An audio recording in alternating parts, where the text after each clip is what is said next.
If you look at every single cast of Sasquatch, they have a flat foot presented, and the most credible sources have some sort of indication of the biomechanics that relate to a mid-tarsal break. You're listening to the Absolutely Cosmic Podcast. Good afternoon, ladies and gentlemen. Welcome to the Absolutely Cosmic Podcast, where we talk about anything self-improvement from the nerdy perspective. I'm your host, Joshua Salgado, and today we're going to be talking about Sasquatch. I am going to present to you some of the undeniable evidence that I have gathered over my time as a Sasquatch enthusiast over the years, and why I personally believe that there is something more to this phenomenon than him just being a hoax, a joke, and just some American folklore. I personally believe there is more to the story about Bigfoot, if you will, whatever that animal or creature or entity may end up being. And here are mainly two pieces of evidence. One borderlining the more biological implications, and then one more, I guess, the conspiracy theory route. These pieces of evidence, I personally believe, as an anthropology minor. Now, I'm not going to go and say that because I am an anthropology minor, I can talk about this or it gives me any real credentials to be able to discuss any of the biological or maybe scientific theories behind Bigfoot. But I do personally believe that after taking several classes in anthropology and obviously being an enthusiast of the human evolution, if you will, and the human story, from ancient times, I personally believe that there is something more that we do not understand. I believe there is something to the Sasquatch phenomenon that has encapsulated and really, really floored people. That's why he's such a, people love the creature. That's why people love a giant upright walking ape. There's just something to it that hits us overarchingly in humanity. And so I want to discuss that because I personally believe that there is something going on. My first piece of evidence that I have gathered from over the years on, whether it's reading books, whether it's watching documentaries, whether it's actually, maybe going out and squatching when I was younger. Yes, I did that. But also looking through photographs and casts and prints. One thing that I noticed, and it's no secret, you had legends like John Bindernagel, who's an anthropologist. I forget what university, he was a doctor of anthropology, and he was actually one of the leading people that wanted to research scientifically what this phenomenon was, is that he found that the most credible cases of a casting, right, feet casting, footprint casting and tracks of these creatures was that they presented the mechanics that would be very probable for a mid-tarsal break. And what is a mid-tarsal break? Well, let's break it down. No pun intended. Let's break it down. So mid-tarsal break is what other great primates have, typically quadrupedal or semi-arboreal. Jesus, I cannot talk. Either quadrupedal or semi-arboreal, which are usually quadrupedal. I can't talk today. And semi-arboreal is just a fancy word for saying tree climbing species. Greater apes, so your orangutans, your chimps, your gorillas, your bonobos, right? And those species present in their foot biology different from us is a mid-tarsal break. So instead of, for us, right, and I'll probably put some graphics or some videos on, you have the ball of your foot for humans, right, is where we pivot and put all of our, basically where we load onto, right? We load our weight onto the ball of our foot. Well, it's not the case for these, this species of animal, right? It's in the mid part of their foot, which has a break that almost flexes similar to the ball of our feet. So what is so interesting about this is what I've researched, and I've read several scientific papers where mid-tarsal breaks can occur in humans. I believe that I have some of a mid-tarsal joint, right, that's able to flexion due to my bilateral club feet and flat foot, severely flat foot. And that's another thing that we'll get to in a second. But what I have found is that typically, any body with a mid-tarsal break or any animal species with a mid-tarsal break is able to pivot and move on uneven ground much easier and safer, reducing injury. But their ability to carry a load on their back, or in general, right, a heavy load over a certain period of distance is actually reduced. But what is interesting is that humans evolved in the theory of why we evolved to be upright, right? Why, if you look at our pelvis, right? You have a chimpanzee pelvis. If this is the back of the pelvis and this is the front of the pelvis, the chimpanzee pelvis is almost like a parallelogram, whereas humans were directly parallel like a rectangle or a square, right? So with that is kind of what shifted our biomechanics towards upright bipedalism. And one theory that was presented in our classes was that because we began living in kind of group units, we needed to carry food to other maybe young or elderly or whatever it is, right? That is a theory. There's no real evidence to it. And that is what I'm going to get at later on. But what I find fascinating is that if you look at every single cast of Sasquatch, they have a flat foot presented, and the most credible sources have some sort of indication of the biomechanics that relate to a mid-tarsal break. So that means to me, if the legitimate, scientifically verified, the legitimate living creatures that we have, bonobos, chimps, all your great apes, right? Your orangutans, your mountain gorillas, right?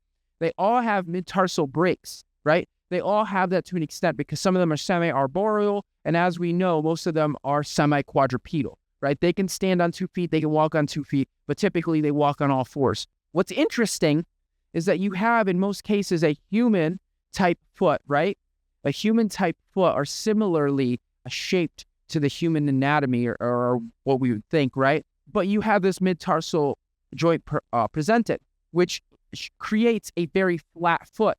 Now, if you look at the human cases, there's videos online, and I'm going to put some B-roll on here. If you look at human cases of mid-tarsal break, and again, I'm not a doctor, I'm not a scientist, I'm not anybody special. I just really, as a teenager, got super into Bigfoot and apes and primates, and that's why, part of the reason why primates in general really fascinate me. That's why I'm an anthropology minor. If you look at humans, they have very flat foot. Humans with mid-tarsal breaks have severely flat foot. Every case that you could see photo-wise. Now, why is this so important? Because I have found, personally, being somebody with bilateral club feet, very flat feet, right, that I am able to essentially walk on uneven ground where someone might twist their ankle. And I read several research papers, and I'm going to try to find them, right? Several research papers that indicate that mid-tarsal break, which I believe I do have some sort of additional mobility in the mid-tarsal joint. I'm not saying I have a mid-tarsal break, but I do believe that I have some mid-tarsal mobility, allow for being able to walk on uneven ground, which if you think from an evolutionary standpoint, and you think, and I'm not trying to create a pseudo-scientific snowball here, but if you think from a biomechanical standpoint, a evolutionary standpoint, it would make sense to be able to, if you're a very large bipedal, evasive by nature creature, right? You're not a extrovertive creature. You're evasive, right? You're afraid of contact from humans. You probably hunt in a very evasive way, right? It would make sense to be able to move and navigate through traverse slopes, through uneven grounds very easily. Also,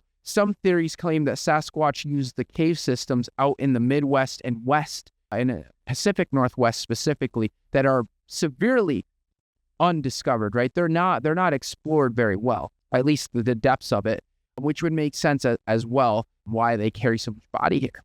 Now, this is one of the largest points that I'm trying to make, and I'm making this podcast episode in a way to test the waters on different types of content and different topics we can discuss. So if this is something that doesn't do so hot, maybe we won't talk about aliens or paranormal in the future or Sasquatch. Now, what I think is interesting from this case is that when you look at the biomechanics, right, and then you see the most credible cases of sightings or footprint findings, right, track findings, you will notice that they have evidence of mid-tarsal break. And to me, that is unequivocal. Now, why am I getting into this so in-depth?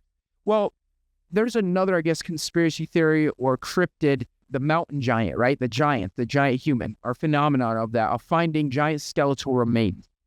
Now, what I find so interesting is that Sasquatch and these mountain giants or giant human beings align together in their height-wise and the bone density and the bone structure, and giant skeletal remains have been found in North America.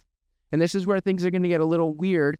There is theories that the Smithsonian has covered them up because every case of large human remains that have been inconclusive in their evolutionary, I guess, where they stand evolutionarily to the human development have been covered up or lost.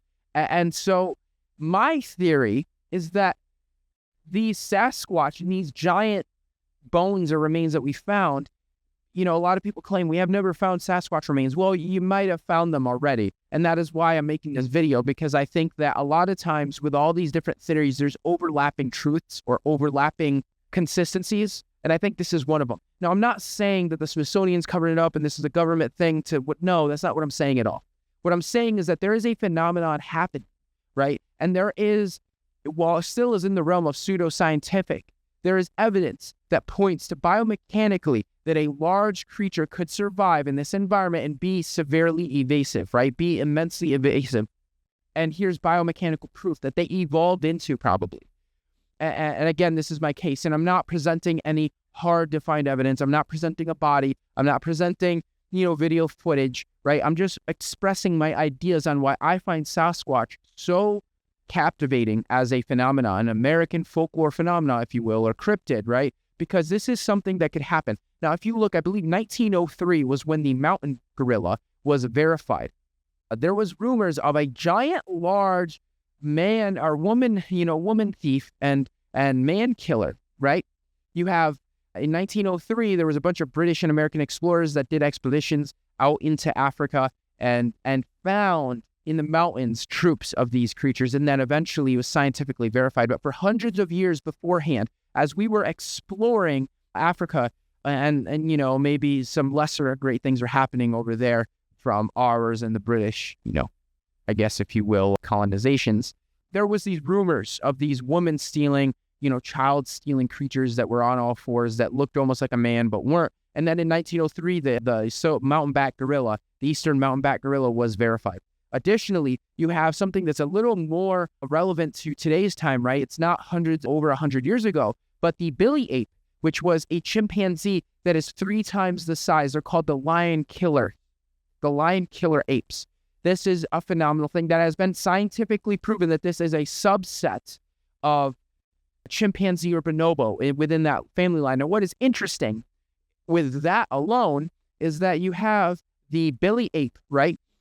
So mountain gorillas and orangutans have something called a sagittal crest. We used to have those back when you were looking at the was it called Afarensis? Africanus afarensis is one of the earlier human species. You had the Homo habilis, I believe, had somewhat of a sagittal crest, or at least the evidence that we evolved out of that. Again, all this stuff is pseudoscientific. There's going to be people probably in all different corners saying this is true, that's true. Anyway, the billy ape, which for all intents and purposes, if they come from, and if they're a subset or some sort of follow-on species or side species of chimpanzees, bonobos, they should have no reason to have a sagittal crest at all. They should not have, it's essentially like a bone mohawk that goes from the back of their head to the front. And it was essentially, what it's for is, I forget the scientific name, but it's for their jaw muscles to connect down, to have strong jaw muscles to crack bone and shellfish and nuts and things like that. Very, very powerful jaws. And you see that's why the gorilla's face has so much musculature, is because they have a sagittal crest where I forget what that muscle is called, is attached to. But there's no reason that a billy ape evolutionarily, and correct me if I'm being ignorant with my anthropology knowledge or, biology knowledge, but there should be no reason that they evolved that, right? That would make no sense. Additionally, it just doesn't make sense that this subset of species is so much larger and so much more aggressive. They're known for killing lions. They're known for killing mongoose and badgers and large creatures, right? They're not friendly. And they're arboreal, like pretty much strictly arboreal, right? And I think when they do come down, they're mainly bipedal. So they're this weird thing that's happening, this weird phenomenon of a species that we just discovered. And this happened probably, early 2000s, if not in the past 10 years. And so this is why I personally find Sasquatch from a biological perspective very interesting. I broke it down once, and I forget the numbers, but I live in Connecticut. In Connecticut alone, there would be enough deer, right? Because if they're mainly carnivorous, right? There would be enough deer, calories within a deer, and enough deer population to support a species. If you had let's say an 800-pound individual Sasquatch, right? At being 800 to 1,000 pounds being their max, right? And maybe 500 to 600 being a female or adolescent, right? You'd be able to support about a colony, I believe, of 30,000 Sasquatch or, creatures with that biomass based on deer population alone. Now, if they travel, we don't know any of that, right? We can't say, for instance, you cannot say that, oh, they're this or that or whatever. You can only say this is the evidence of sightings of some sort of creature, some sort of phenomenon happening. This is what we have. This is what we can point to. And this is what we have in relation to that creature, right? If you look at other greater primates outside of ourselves, we can look to that and species that have been recently found and be like, is there any correlation? While yes, they may be on a totally different continent across the planet, we can potentially look at some of these species and infer, right, what could potentially happen. Now, this is where I like to really get into, because as we dive into other species, right, we still don't know everything about those species. Every day, new animals are being discovered. And when it comes to large primates, right, we didn't know anything about chimpanzee, We didn't know anything about orangutan when it first started, right? And then when they became scientifically verified and we understood their behaviors, right? And what I think personally is the real reason why there hasn't been any scientific proof is because, one, I think that we have gotten a lot of inaccurate or unreliable sources of sightings. I think there hasn't been one conglomerate effort to try to find what these things are. I think there is a big social media or, television type influence to keep these things in the dark, because then you can make like Finding Bigfoot shows or History Channel shows on. I think there is a monetization point, because what in reality is probably a lot less exciting. Whatever this animal is probably a lot less exciting. And I'm not going to sit here and say this animal is a large, extant version of a giant sloth. I think that's stupid. I think that is the most stupid theory. What I personally think is that we have exaggerated greatly what these Sasquatch are probably, what this animal would be in nature, and to the fact that they're probably just some sort of bipedal chimpanzee type creature. They're probably something that is closer to what we actually have than what we think in fantasy. And I think if you look at it from that perspective and what evidence we may have, especially with the mid-tarsal break, and if you break down videos, like the most realistic videos that cannot be proven wrong. I mean, AI is changing the game on what we can trust for videos now. But if you look at like the Patterson-Gimlin film, you could see by the gait and by the way that foot moved that there is some sort of mid-tarsal break or something biomechanically happening similar to that. And so we need to take this somewhat seriously, because again, I think that the reason why we haven't had any scientific research or archaeological, right, anthropological research put into it is because, and I don't want to say, oh, it's a government cover-up. I don't think that's what it is. I think that there's just too many different ideas. I think there's not enough reliable data, meaning people who are saying Sasquatch had giant bat wings. Now, I'm not saying you didn't see that, but I'm saying let's try to look at things from a more skeptic or more data-driven perspective. What I would do is I think personally, if I were to be able to find Sasquatch, right, I would define a region where we have the most dense sightings throughout all of America. Like, where are these sightings coming up the most? Where are the most recent ones, right? Density of sightings and, time, how long has it been since we've had these sightings, right? And then I would go there, interview everybody, spend a year or two process doing that, plot them out on maps, right? Put down every source of data. How close was it to watersheds? How close was it to mountains? How close was it to cave systems? How close was it? And find all this data and then do some actual data research and be like, is there any correlations, right? Is it on certain sides of the mountain? Is it on certain areas, right? What is the actual correlation between all this data of these sightings, right? Why? When are they being seen? Every piece of information that we can get. And then from there, I would go and put research efforts, and I would do it unmanned. With the advent of UAVs, unmanned aerial vehicles or vessels or whatever, right? Drones, I would use that. I would put a lot of money into finding a way to stealthify a quadcopter, right? Sound, UV lights, any form of light or sound that we don't hear, but an animal could. And I would definitely utilize camera capabilities, and just probably, it'd be expensive. Like, this is not something somebody could do unless they had a significant amount of funding to do so, right? I would build up a fleet and just do surveying, right? Do high aerial surveying of what's going on in these areas with the highest dense sightings and see what we see from there. And if you find something, then you investigate further, right? If you don't find anything, then you go back to the drawing board and keep working. The reality is this, is that people say, well, Sasquatch is a pseudoscience. It's not real. You can't disprove it. But neither can you prove or disprove human evolution in the term of the species that we had, where we evolved, right? It was theorized that we evolved out of Africa, which was a innately racist idea, that people who stayed in Africa were less evolved than we were, right? And when I mean we, I mean Europeans, Asians, right? Northern Europeans, so what would become Russians, right? And then eventually, the Clovis individuals who came over through the land bridge, right, into North America.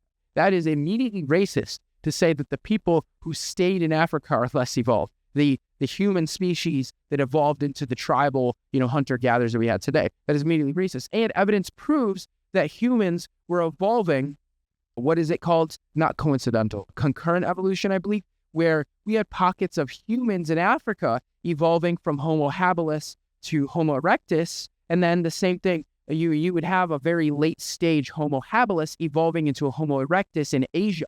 Actually, Asia is where you see the first Homo erectus, which didn't make sense for a very long time, and we don't really understand how populations became there, as well as the same thing in pockets in Europe and Morocco, in that region of the world, Southern Europe and Morocco. Same thing with Neanderthals. It's quite weird that Neanderthals start popping up in Europe, right? We found them in Europe early, and then we find that actually Neanderthals are in Africa for a long time as well. And there's no evidence, there's no way to say what actually happened. And so in a sense, anthropology is a pseudoscience because we're just taking what evidence we do have and trying to make some theories based off that. When I was in one of my anthropology classes in particular, I actually spoke with my professor. We had a lab and we were going through like casts of the different human species as we evolved, right? And the reason why I do quotations mark is because, again, we don't really understand, right, the idea, like we didn't come from Neanderthals through, right? There is a common ancestor that was not even a chimpanzee, right? It was not even orangutan, right? It wasn't that. It was its own thing, right? It was a human-like, bipedal, well, quadrupedal and then bipedal. But when we look at, again, when we're going from quadrupedal to bipedal, I brought up the theory. I'm like, well, if you look at the pelvises, right, over time, overall, our pelvises have widened. And it would make sense, right, that as we evolved, right, we were growing brain volume. Every human species has, and that's basically how they define the human species, because there's so much overlap, more than you would think, right? You could look at a late stage Homo habilis and an early Homo erectus and get them pretty confused. So what they did was cubic volume of the brain is kind of the main line where they draw species. And one thing that I theorize is that as we evolved, right, our brain size was getting larger because we were eating a mainly carnivorous diet, which is another controversial thing in today's day and age, because now everybody's like, oh, carnivore diet, oh, protein-based, animal-based diet, that's terrible, when that's how we evolved into what we are today. So eat that, vegans. No, jokes aside, the reality is that my personal theory is that humans evolved, and this is becoming an anthropology class and less about Sasquatch, but humans evolved larger pelvises, right, which created that almost bipedal structure, right, because we were growing larger brains. And maybe it wasn't because, but it was alongside this idea that as our brains grew larger, we needed to be able to birth young easier, right? Females need to be able to birth young easier. So then the pelvis changed, which biomechanically changed our body. And maybe it is in the idea also that because we are carrying fruit from bushels and trees and stuff back to home base, if you will. But to me personally, what makes more biological sense, right? Because that would be more of an adaptation that's not necessarily going to carry over unless, again, millions of years, but it's not necessarily going to carry over and cause a genetic mutation. Whereas if our brain volume is getting larger, right, which would need our pelvic bones, right, the woman's pelvic bones to be able to be wider and more able to pass on a larger brained individual, right, a smart individual. But that just goes to show that there's not much we know about the human history. And so for me to say that Sasquatch doesn't exist because there's no body evidence is like, you're dumb because you're looking at this from a one-dimensional viewpoint and you're not willing to think. You're not willing to question. And that is the biggest problem, is is with science and archaeology, right? We need to be able to question what is going on and why are you making these claims? I don't care if it's peer reviewed. I don't care how prestigious an individual or an organization is. What I personally care about is this theory make sense? Does it make sense from a scientific, evidential perspective? And if you look at biomechanically, right, it would make sense in a way. Again, what I said with the Sasquatch, you have a very large creature. Now they're saying, people say, but there's no way that from a calorie perspective, as well as a, I guess, structural perspective, that a large 10-foot tall hominid could exist. Now, the thing is we don't know what these things are. We don't know. There's no, I can't research them. All right. This is pseudoscience. So we have to take what evidence we do have. And this is where my anthropology cap comes on and say plausible theories. Now, what do I think?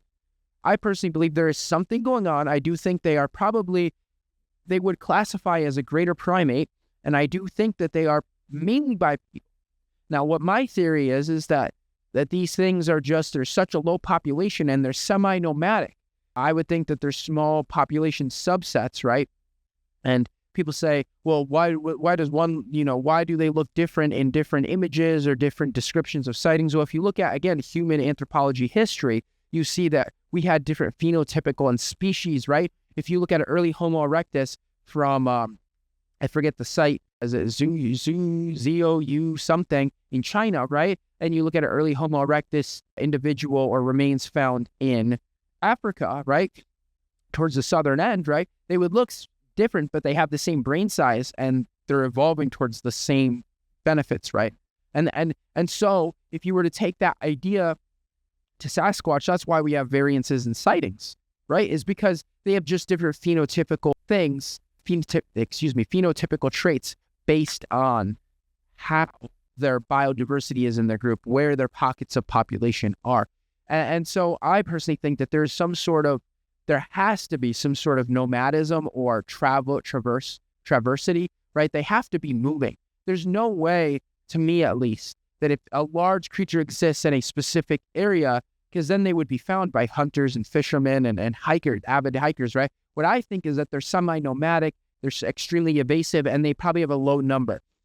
My theory is that there's probably less than 30,000 within Canada and, the United States, all of North America, less than 30,000 individuals.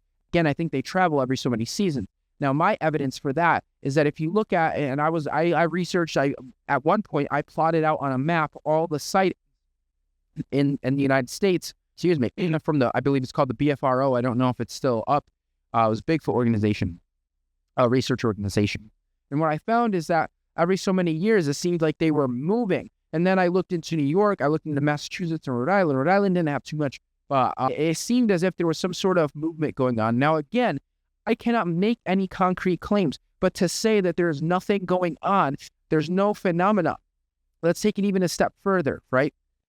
If you look at Native American, indigenous Americans within, and not even Americans, indigenous populations, right? Within North America, Canada, Southern America, right? Southwestern America, right?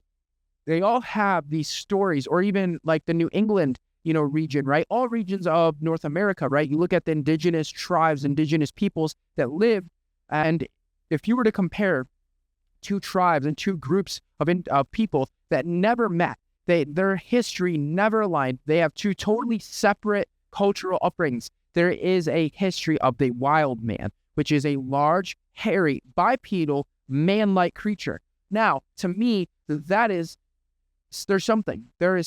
Now, even further, right? Let's go even back in time. The earliest human story is about Epic of Gilgamesh, which Gilgamesh was a man-beast. He was a large, hairy, wild man. And you had Enkidu, who was the king of a city, right? And they both ended up, just long story short, they ended up getting along. It was kind of like a test to see if Gilgamesh was cool, right? Because there was kind of this feud between the two. So ever since human history and human story has ever existed, there has been questions about who are these wild men? Who are these wild creatures that are bipedal? They're similar to us, but they're not. They're larger. And then you have giants in the Bible. You have giants in the Quran. You have giants in the Torah, right? You have giants in Native American history. You have giants throughout human history And it's no question that there is some sort of phenomenon. And I think you could put Sasquatch and giants together and they might be one of the same things. And even furthermore, you have Yeti, you have Gugwi. I think that's in the United States. I forget what is the Australian version of the Sasquatch-like creature. But you have it. There's no lack of human stories, right? Human history where we have these wild men. So I almost beg to differ, and I almost question, why is it that there is such adversity, right? There is such, it sounds stupid to want to say, like, hey, should we put more research and looking into this from an archaeological, anthropology, biological, evolutionary standpoint and try to see if there's some merit? Because you cannot tell me that there's nothing there. And so that is my theory behind it. I do think that it's no joke that all of a sudden, early 1900s, as we're expanding into the United States, further into the southwest side of the United States, we find these giant human remains as we're building up cities and towns. And then the Smithsonian or other certain groups kind of hide it away. Now, do I think this is a conspiracy theory? Probably. Is this true? I don't know. I'm not going to make the claims. I personally think, from a personal perspective, I think there's some merit to that. Because what are you going to tell me, right, that people find these bones of giant creatures, giant humans, giant humanoids, and then all of a sudden they disappear? It just doesn't make sense. Nothing just disappeared. And so that is my question. Guys, what do you guys think down below? Do you guys believe in Sasquatch? Do you guys think that Sasquatch is real? What is your theory on how this creature could exist within North America, within maybe South America? Have you ever seen one? Tell me your story down below comment section, and we can really hash this out and get a good conversation going, because I think this is a really interesting topic. So peace, guys. Thank you so much. Thank you for listening. Consider absolutely smashing the subscribe button for more content like this.